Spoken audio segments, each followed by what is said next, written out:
Très heureux de vous retrouver encore une fois de plus dans ce nouveau numéro pour la première fois. N'oubliez pas de vous abonner massivement sur la chaîne pour ne pas rater aucune de nos prochaines actualités. Comme d'habitude, dans cette chaîne, nous parlons spécialement de l'actualité sportive. Et la chaîne Abisso, tu peux savoir l'actualité sportive. Donc pour la première fois que tu as une émission, s'abonner, commenter, ou ça vraiment qui te communique, mais aussi il ne faut pas oublier qu'on liker. Tant que vous likez, vous pouce bleu, c'est une façon qu'on peut se mettre force. Il y aura peut-être sur la prochaine actualité. Comme vous le savez très bien, si on est là, c'est parce que l'actualité nous oblige. Aujourd'hui, on va parler à ce qui concerne le dossier passeport et binationaux.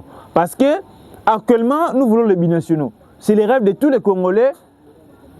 Fanatiques, tout. Analyse tout. À ligne de renforcer l'équipe. Certes, dans notre secteur, on a des bons joueurs, mais il est important de renforcer l'équipe. Renforcer l'équipe, on va renforcer l'équipe avec les binationaux qui sont en forme. On va parler à ce qui concerne les passeports sur les binationaux, mais aussi on va parler sur les messages forts. Il y a mon ambo qui passe au lancer qui n'est pas binationaux, on va encourager l'équipe nationale. Nabiso dossier Seni Mayulu jusqu'à présent, est-ce qu'il y a les conditions? J'ai vu un Congolais m'appelle Ira Mawissa. Place-moi l'information, Seni Mayulu il faut appeler ma condition. Mais moi, je suis là pour vous dire ce qui est vrai. S'il y a donné des conditions, tu as ma condition, tu as expliqué. L'année, monsieur, au cause de la des cités, vous allez belé, vous allez belé, chaîne de HMD Sport depuis Likasi, Moujima, partout, Canada, Afrique du Sud, États-Unis, Danemark, Espagne, partout. Bolinga HMD Sport, Bolinga Ira Mawissa, na pesi bino ambote bisika, bozali bolingo région de groupe WhatsApp, au Komelinga, na côté de groupe WhatsApp, mais aussi nous avons une page Facebook là-bas aussi, on publie les informations en intégralité et en exclusivité dans notre page Facebook H Media Sport. Je vois les boss, les Muntu, Mike Mukandila, Papa Justin Asomba, Nekodie Vote, na puso mbote bisika, Ozali, mauvais pitro, wanga mauvais piro yamba. Bambo Tebele, Bissika, Bozali. Avant tout de commencer cette émission, je vais vous donner d'abord l'information vraie à ce qui concerne la CAN 2027. Vous savez que la CAN 2027, il y a 3 pays, notamment le Kenya, l'Ouganda et la Tanzanie. Le président de la fédération lui-même, il avait dit que la CAN 2027, il a souffert 24 nations comme 28 nations. Après, à rectifier la CAN 2027 et avec 24 nations. Car 24 pays vont prendre part à la CAN 2027 au Tour de parce que, à ce qui concerne la CAN, nous on est habitués déjà de participer. On est déjà habitués, mais cette fois-ci, on va aller avec l'ambition, avec l'objectif de gagner. Parce qu'on est déjà habitués chaque fois. La RDC parmi les nations au bazar, vraiment participer à ma casse. Mais jusque-là, on a juste des Cannes. Mais pourquoi pas cette fois-ci, avec l'image qu'on a montrée à la Coupe du Monde, d'aller là-bas, de gagner, ça sera vraiment une fierté pour nous. Mais on n'est pas là-bas, on est là pour parler à ce qui concerne le dossier sur le démarche de nos joueurs. Le dossier sur le démarche de nos joueurs, parce que jusqu'à présent, nous voulons renforcer l'équipe avec les binationaux. Avec les binationaux qui sont forts, qui sont en forme. Parce que, je vous avais dit, dans l'une de mes émissions nous voulons renforcer l'équipe. Lorsque nous voulons renforcer l'équipe, par exemple, nous voulons remplacer Meshek, nous voulons remplacer Aaron Chibolo, nous voulons remplacer Arsim Aswak. On ne va pas remplacer Arsim Aswak, par exemple, Meshek Elia, par un joueur, même si c'est un binational, mais qui n'est pas en forme. Non. Mais on remplacera un joueur, pas joueur en forme. Donc, tu par exemple, Meshek, n'a pas fini d'y égalité. Inutile même, il y a qu'à remplacer Meshek parce que Ezel a monté. Mais lorsque nous voulons par exemple remplacer Meshek Elia, on va appeler un joueur qui est plus fort que Meshek, mais qui est en forme plus que Meshek. C'est ça l'objectif lorsque nous appelons les binationaux. Maintenant, le dossier, mais les démarches à ce qui concerne les binationaux, je vous avais dit, et j'avais dit ici que l'émission ou bien le démarche sur les cas de Marc Bola, Marc Bola a déjà passeport. Actuellement, Marc Bola est déjà éligible à rejoindre l'équipe nationale. Maintenant, politique, ou bien le côté qu'on a montré que Mavididi, Maël doit prendre les passeports. Quand Maël doit jouer pour la RDC dans mais je vous dis, il y a des joueurs, Bissot, presse, Bissot Congolais, tout est là, ce ne sont pas les joueurs au Sébastien de Sabre ici. Il y a des joueurs au Chazman nationalité n'a pas bien Bah passeport on a besoin d'un cours au salama. Biso sur le barabangote. Mais Sébastien Desabre landa bango. De l'autre côté, Sébastien Desabre fait aussi une très belle chose. De l'autre côté, il fait aussi une mauvaise chose. Par là, je voulais dire quoi? Je m'explique. Sébastien Desabre après ça la priorité pas joueur oyo, il y a CPL na bango. Mais il y a des joueurs oyo public, presse. Tout le monde qui est important sur Abisso, Sébastien Desabre landa bangote. Parce que lorsqu'on parlait de Mayulu Mafididi, personne avec au courant que Sébastien Desabre a travaillé pour les passeports de Sipenga. Par là, on peut dire qu'il avait réussi. Parce qu'il avait appelé Sipenga, personne ne parlait de Sipenga.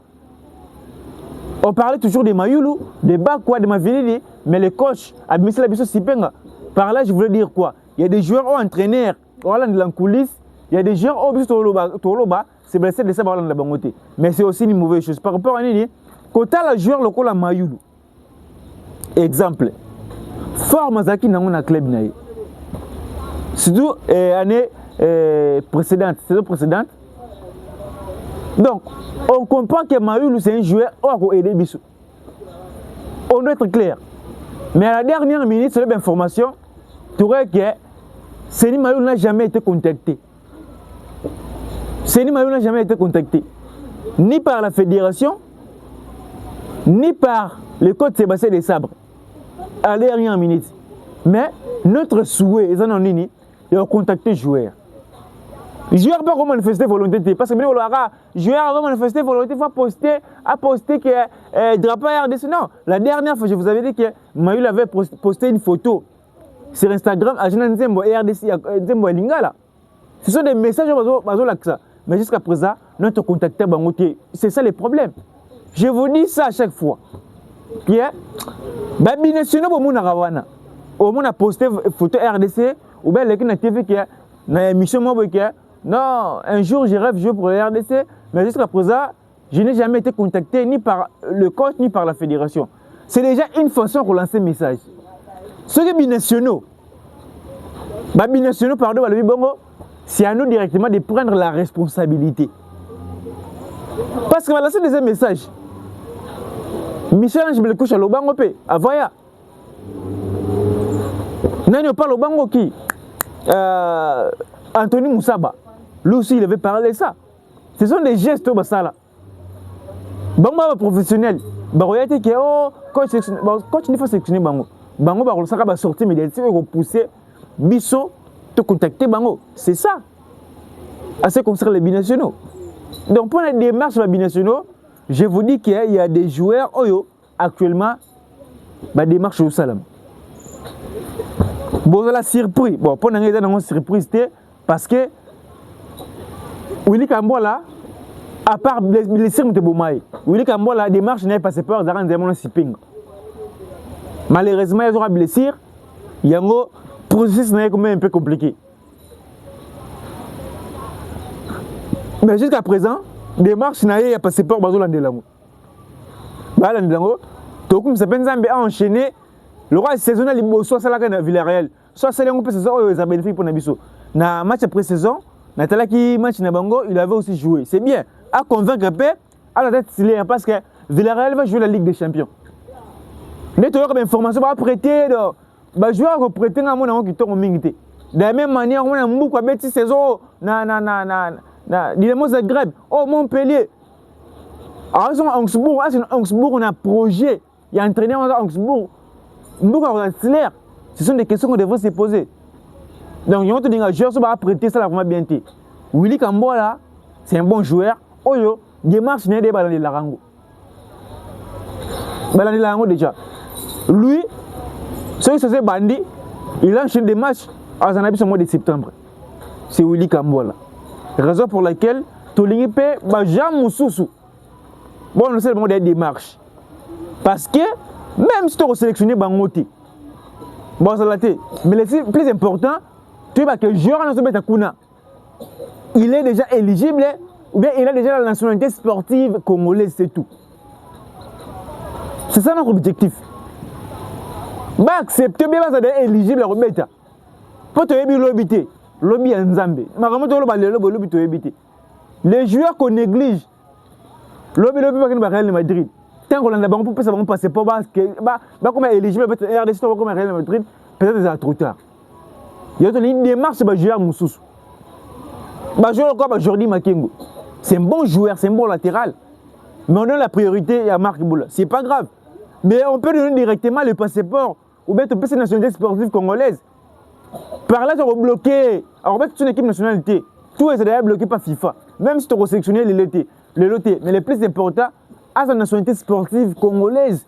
C'est ça notre objectif. C'est notre objectif. Tolengi bongo. Et vous savez, c'est vraiment qui toque au mingi. Il y a un babilo komoro. Il y a bongo assez concernant la démarche. Parce que la démarche, vraiment, ils ont milaï pour les joueurs basés belé. Mais il y a des gens qui vont dire que pour même ma nationalité, oh, ils auront combien de mois?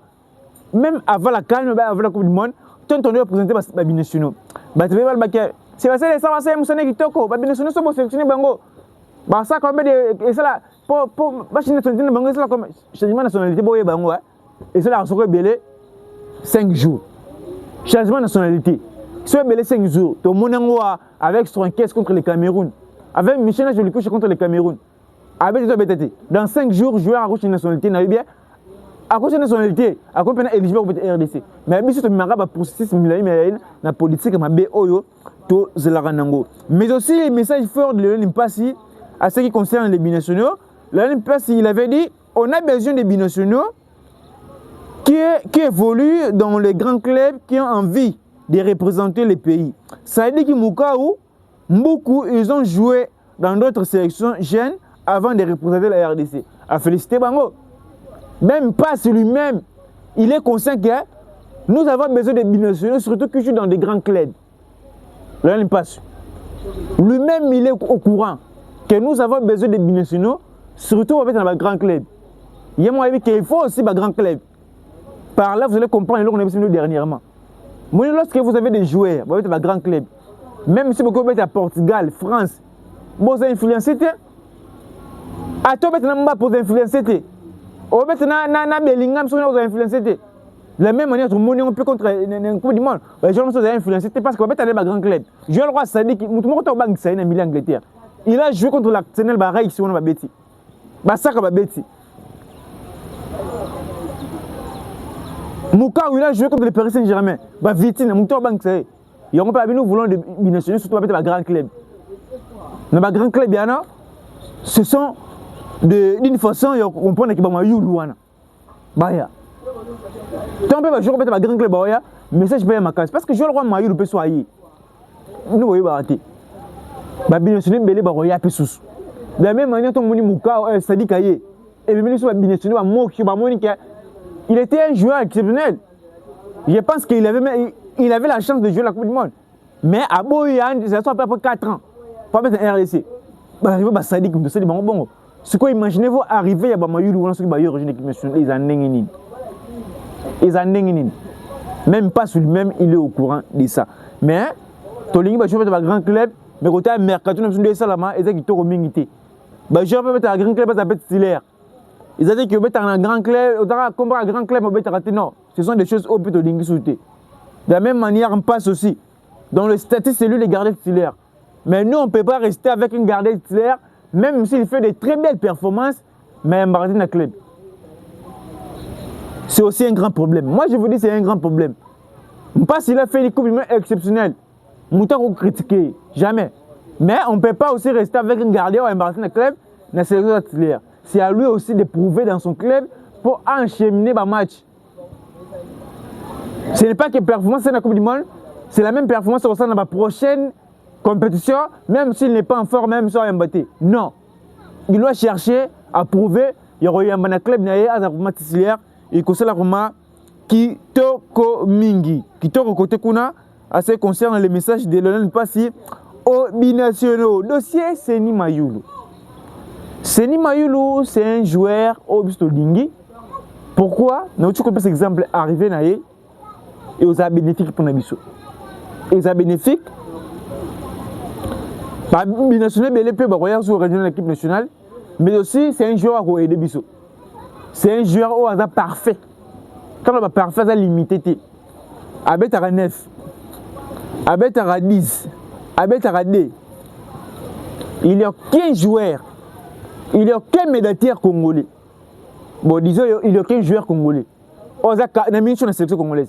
est capable de polyvalent bon 9 10 2 mais Mayou le bêta c'est-à-dire que c'est un joueur autoligné pour accoyer biso makasi. J'ai vu des Congolais se poser ma question au Mayou le pesi biso condition envers une équipe nationale. Il n'y a aucune condition de la part de Seni Mayou.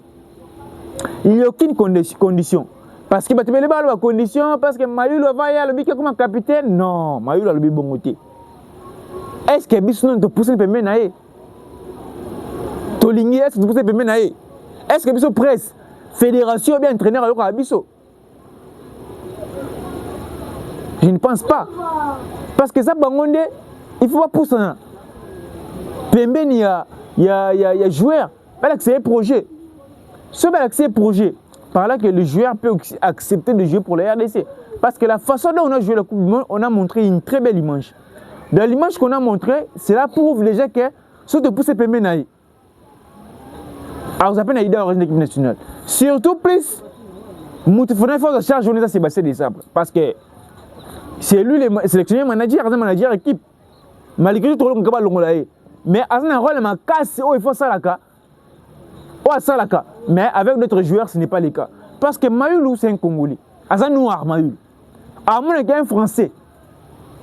Aïe, pour te permettre, Alex Mayamba, bien pour le Congo, on ne pas influencer. Lui, c'est un Français. Parce que Mayulu, tu ne pas en français, parce que bon, en France, ah, Moutou est permis d'un français. On a bien rejoindre pays où on a, mais à Congolais. C'est-à-dire que Makamabé Zali, Nakendi, Agogo Kendi. Mais on nous apprend que Mayou n'a jamais été contacté.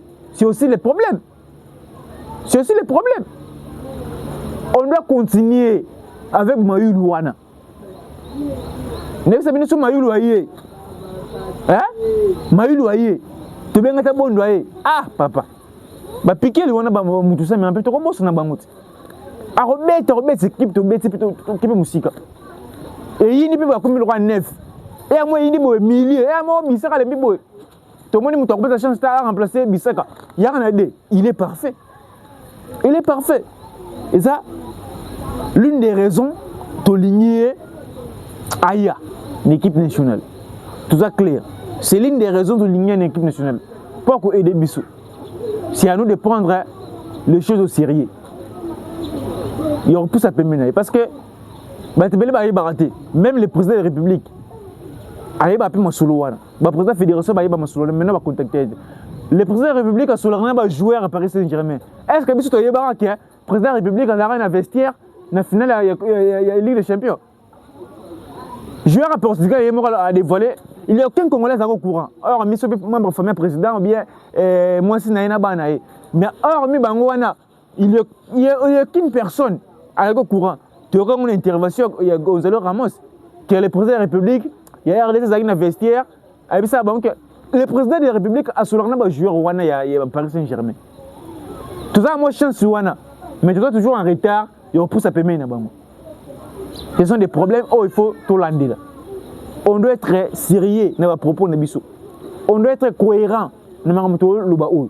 Parce que total avenir de Bissou. Image sur la Kissi, on ne peut jamais chiter. Parce que l'image sur la Kissi dans la Coupe du Monde. La RDC ne peut jamais être éliminée en quart de finale de la CAN qui arrive. Je vous dis ce qui est vrai. Hormis qu'on ne peut pas négliger des nations africaines. Je ne suis pas là-bas. Mais l'image qu'on a montrée à la Coupe du Monde, la RDC ne peut jamais quitter la CAN université en quart de finale.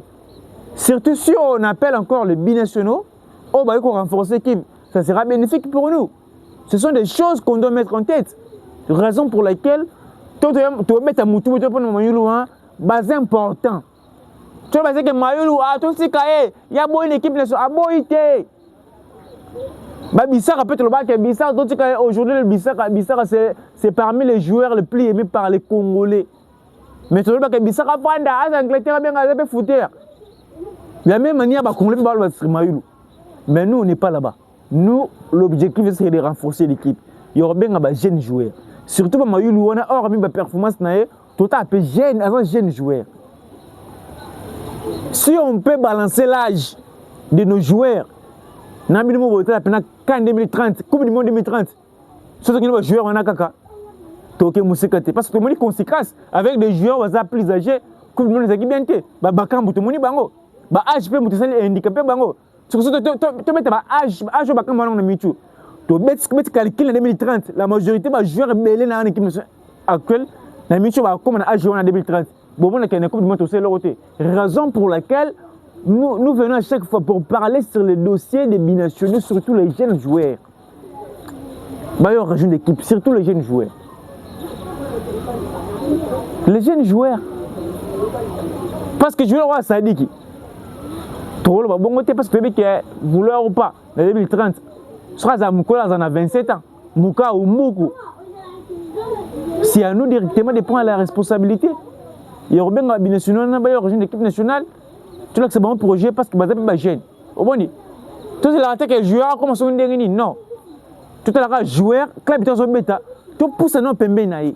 Je vous dis même avec Fali Mayulu wana, Seni Mayulu, il y a son frère avec un club à Portugal, c'est Fali Mayulu. Tant que comme na City et comme trotteur. Tout l'année non na club à Portugal wana. Tout l'année il y a na épée. Tout l'année non. Joueur avec son na club na championnat suisse, Mitino Silo. Tout l'année non nous on peut ça y. Parce que le rôle là tout le monde qui va comme bêta na Bayer. Suisse et Bengue, Brésil et Bengue. Ah, ok, et comme un trotteur. Tout le monde a besoin de l'équipe de Joana.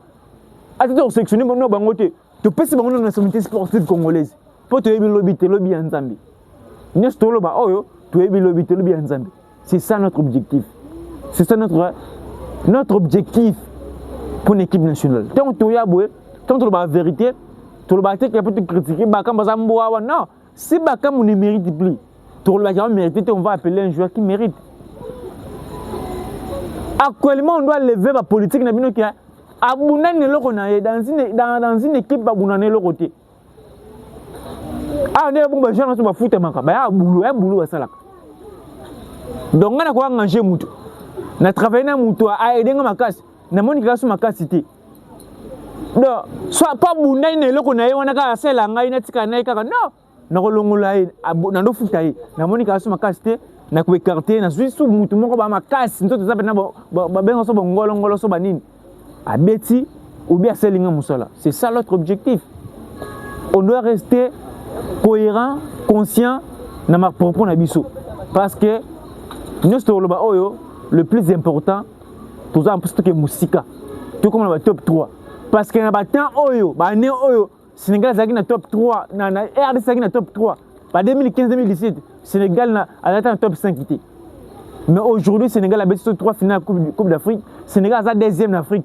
Ils sont troisième en Afrique. Même Côte d'Ivoire, Sénégal a quitté. Mais pourquoi ils sont au Sénégal va y c'est parce que les Sénégalais, la binationaux, l'équipe nationale, vont cette structure. Ils ont une structure, Vanda, la binationaux, ils ont construit une équipe, ils ont liboso.